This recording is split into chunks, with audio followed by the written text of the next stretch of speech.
Сәлем достар, сіздермен бірге мен Гаухар. Бүгін мен сіздермен бірге тұздалған қызанақ қиярды банкіге жабатын боламыз. Ол үшін бізге керегі хрен жапырағы, аскөк зонтигі, сарымсақ, қияр, қызанақ, лавр жапырағы, уксус, түйіршіктелген бұрыш, аспирин, сарымсақ, тұз, қант қажет болады. Ең алдымен қиярымызды жақсылап жуып тазалап, салқын суға 2-3 сағатқа қалдырамыз. Одан соң дәл видеодағыдай қиярдың екі басын кесіп алып тастаймыз. Мінекей. Одан соң парланған, яғни буланған таза банкіге хрен жапырағын, аскөгімізді, 4 дана сарымсағымызды және қиярымызды тігінен осы банкіге орналастырып шығамыз. Тығыз орналасуы қажет, ешқандай бос орын қалмауы керек.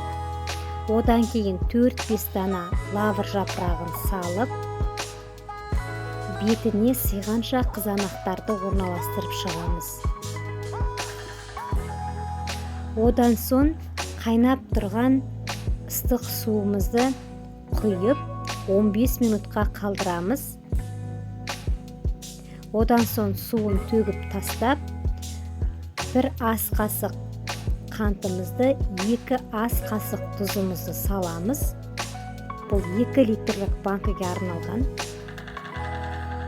Одан соң 8 дана бұрышымызды, 1 дана аспиринімізді салып, үстіне 1 ас қасық уксусымызды құйып, қайнап тұрған суымызды құямыз.